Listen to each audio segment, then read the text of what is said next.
আজকে আমরা এমন একটা বিষয় নিয়ে কথা বলবো যা প্রায়ই আমাদের নজর এড়িয়ে যায়, ভাইরাল হেপাটাইটিস, লিভারের এক নীরব শত্রু। চলুন আজকের এই আলোচনায় এই শত্রুকে একটু কাছ থেকে চিনে নেওয়া যাক। আচ্ছা, একটা প্রশ্ন দিয়ে শুরু করলে কেমন হয়? একটু ভাবুন তো, আমাদের শরীরের ভেতরে কোন অঙ্গটা প্রায় সারাক্ষণ, মানে 24x7 অক্লান্তভাবে কাজ করে চলেছে?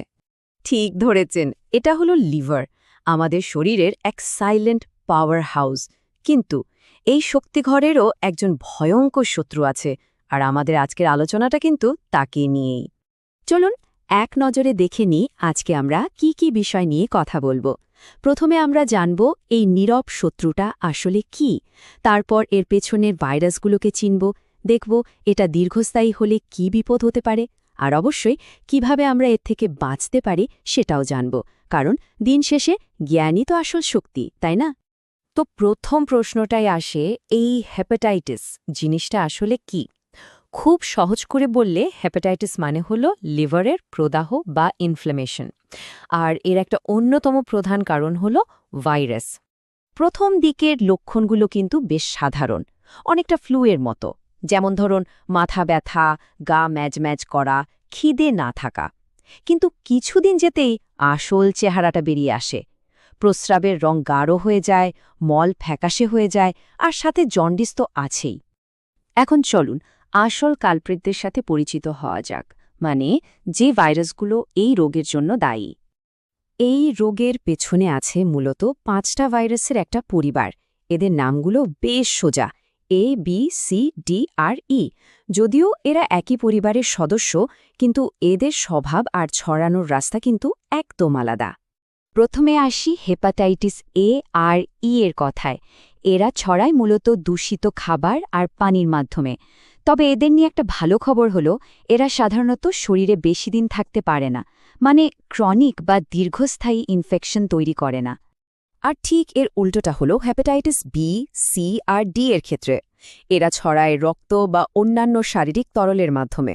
আর এদের নিয়ে কিন্তু আসল ভয়টা, কারণ এরাই লিভারে বছরের পর বছর ধরে থেকে যেতে পারে আর বিপজ্জনক ক্রনিক ইনফেকশন তৈরি করতে পারে। আর এখানেই আমাদের সবচেয়ে জরুরি বিষয়টা বুঝতে হবে, অ্যাকিউট আর ক্রনিক এই দুই ধরনের সংক্রমণের মধ্যে কিন্তু আকাশ পাতাল তফাত। ক্রনিক ইনফেকশন মানে কি? মানে হলো ভাইরাসটা শরীর থেকে পুরোপুরি বেরোয় না, বরং বছরের পর বছর লিভারে ঘাঁটি গেড়ে বসে থাকে। আর সবচেয়ে ভয়ের কথা হলো, বাইরে থেকে প্রায় কোনো লক্ষণই বোঝা যায় না, কিন্তু ভেতরে ভেতরে লিভারের 12টা বাজতে থাকে। এর সবচেয়ে বড় উদাহরণ হল হেপাটাইটিস বি ভাইরাস বা এইচবিভি। সারা পৃথিবীতে যত ক্রনিক লিভারের অসুখ বা লিভার ক্যান্সার হয়, তার একটা বড় অংশের জন্য কিন্তু এই ভাইরাসটাই দায়ী। আর এই সংখ্যাটা একবার দেখুন, 90 থেকে 95%। ভাবা যায়, জন্মের সময় যদি কোনো শিশুর শরীরে মায়ের থেকে এই ভাইরাসটা চলে আসে, তাহলে তার ক্রনিক হেপাটাইটিস বি হওয়ার ঝুঁকি থাকে এতটা বেশি। পুরো ব্যাপারটা কিভাবে একটা বিপজ্জনক দিকে মোড় নেয় চলুন দেখি। প্রথমে হয় একটা অ্যাকিউট ইনফেকশন, তারপর ভাইরাসটা শরীরে থেকে গিয়ে ক্রনিক ইনফেকশন তৈরি করে, যেটা বছরের পর বছর ধরে লিভারকে চুপচাপ নষ্ট করতে থাকে। এর পরের ধাপ হল সিরোসিস, মানে লিভারে ক্ষত তৈরি হওয়া, আর শেষ পরিণতি হতে পারে লিভার ক্যান্সার। কিন্তু মজার ব্যাপার কি জানেন? এই যে এত ক্ষতি, এটা কিন্তু ভাইরাসটা সরাসরি করে না, বরং আমাদের শরীরের নিজস্ব সৈন্য, মানে রোগ প্রতিরোধ ব্যবস্থা যখন এই ভাইরাসকে মারতে লিভারের কোষগুলোতে হামলা চালায়, তখনই আসল ক্ষতিটা হয়, মানে যাকে বলে ফ্রেন্ডলি ফায়ার। তো এতক্ষণ তো আমরা সমস্যাটা নিয়ে কথা বললাম, এবার আসা যাক সমাধানে। এই শত্রুর বিরুদ্ধে আমরা লড়ব কিভাবে? প্রতিরোধ কেন এত জরুরি সেটা বুঝতে হলে আগের জটিলতাগুলো দেখতে হবে। অ্যাকিউট লিভার ফেলিওর, ক্রনিক অসুখ, সিরোসিস, তালিকাটা কিন্তু বেশ লম্বা আর ভয়ঙ্কর। তবে আমাদের হাতেও কিন্তু বেশ কিছু শক্তিশালী অস্ত্র আছে, যেমন সিরোলজিক্যাল টেস্ট দিয়ে খুব সহজেই রোগটা ধরা যায়। আর সবচেয়ে বড় অস্ত্র হল ভ্যাকসিন।